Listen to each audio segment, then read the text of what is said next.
Athletes like Odell Beckham Jr. and Russell Okung are being lauded for their early foresight to convert their NFL contract agreements to be paid in cryptocurrency, and their decisions have netted major gains, with Bitcoin still sitting near $100,000.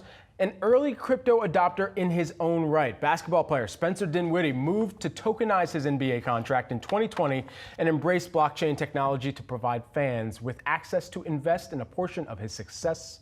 Dinwiddie joins us now. Spencer, thanks so much for taking the time here with us. And I mean, this has been a landmark year just in terms of the milestones for crypto. You were one of the very early adopters that believed in the underlying technology here. For a lot of athletes, though, that are trying to figure out, all right, how do I pick the right time to decide whether or not I should take payments in crypto? You know, what is that thought process? Because it's a little bit harder when you're early on in your playing career to say, yeah, just pay me all out in crypto and we'll just see where the chips fall from there. Yeah, I mean, I think right there, it's almost kind of like two separate questions, right? I think what I was doing with my contract had a broader business focus, not solely just Bitcoin, like Russell Okung, who I've had multiple conversations with, was doing. I think now when we look at investing in digital assets as an asset class, I think you need to take a long-term perspective, just like any other investment that you might have, real estate or otherwise, and just understand that the volatility is what leads to both the major gains and also the major losses. And so having that accurate risk tolerance as you step into a new asset class and not think that it's all sunshine and rainbows all the time. You know, I wonder what milestones like Bitcoin 100,000 do for the chatter within the locker room or within practices where players are talking about, you know, maybe not so much their own finances, but their own strategies and, you know, anything outside of how they're thinking about cryptocurrency as a more broad mechanism here. You know, how has that made it into the lexicon in your own conversations with other athletes? Well, I think as you put it, right, 100,000 basically makes it a legitimate talking point.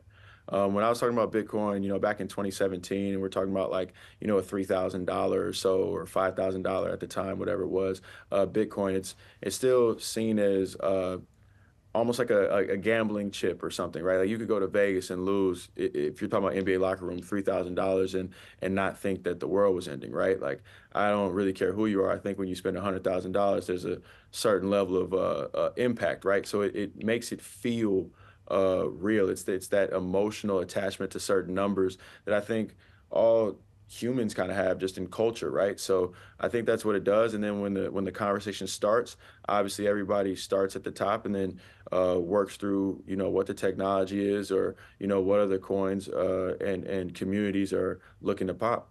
I've lived in Brooklyn for years now, and I remember when you were with the Nets and you were having these conversations and really putting the rest of the landscape on notice for what could potentially come within this broader industry. So you certainly had the foresight.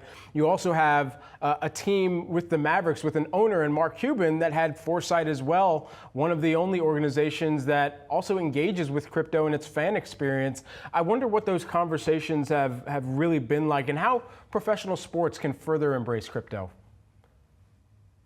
Well, again, I mean, I think it's kind of twofold, right? I think if you look at inflation and what's been going on with the currency and debt, et cetera, then if you're looking for kind of a safe haven or a hedge against that, then you can look at Bitcoin in that investment in digital gold sense. And if you're looking at, you know, NBA teams and putting out products or looking at ticket sales, NFTs, things of that nature, then you start to get into more layer one technologies like Ethereum or, for example, HBAR that can, do some engaging things in terms of like ticket sales or NFTs with fans and make a better experience. Certainly. I want to talk about one of your businesses as well, Calaxy, and where you are looking out in the landscape for the next few years, and envisioning that Calaxy will be able to leverage the momentum that we're seeing right now, especially within the underlying technology of crypto, and be able to really make sure that you're able to scale up the business as well.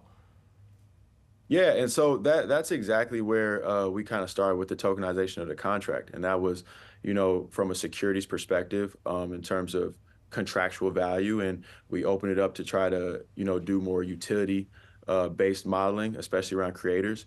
And so we were focused on, creator tokenization, monetization, et cetera, from a utility-based model. We then graduated to basically the super social wallet in a sense, where you could send text and crypto via DM. And what we were noticing in the broader crypto landscape is that, community was super important. We see that with meme coins and, some of the rise of the NFTs in the last market. And so now we're really in a space of, token gated subscriptions, inspiring communities and showing different ways to, open and close communities and interact in an engaging way in a safe model, capturing microtransactions and creating a better way to monetize just the overall community experience and engagement between meme coins, NFTs, et cetera. It's really interesting. I mean, we've seen a few scams related to meme coins recently make headlines of late. Tua coin, perhaps just the latest of them all. And I saw you posting about that, I believe, as well here. What would you say to those skeptics right now about the monetization and the broader kind of landscape for monetization that creators are kind of looking to achieve by tokenizing right now? Yeah, well, I think that comes down to the tools, and that's part of the reason why Calaxy was created, right? So if you create a suite of tools, then it more easily allows you to engage without having to try to take something out of thin air, in a sense, right?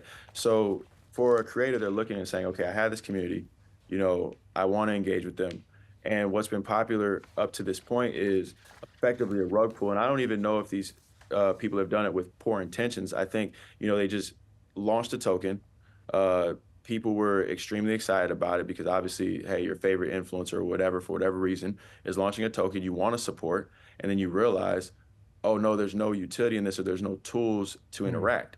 So in the Calaxy ecosystem, you can almost think of Calaxy as the layer one of that utility, where you can have your own app that you don't even know Calaxy is the underpinning of it, right? A lot of times you look at any token right now in the space, Ethereum's the biggest layer one, right? So a lot of these ERC20s, et cetera, you don't really understand what Ethereum's doing behind it, nor do you necessarily need to. The same way Calaxy can have this social experience, this social feed. It can have these easy ways to DM, text, crypto, et cetera, and all these tools already built in. So when your app goes live and your token subscription model starts, you already have that built in. Right. That framework is already there for you. So now it basically makes it almost impossible to rug pull. The only way to rug pull in that sense would be to do absolutely nothing, and then you already know the intention of said influencer, et cetera. So that's just a bad actor. That's not, a failure of the model. So that's what we've really done a lot of work to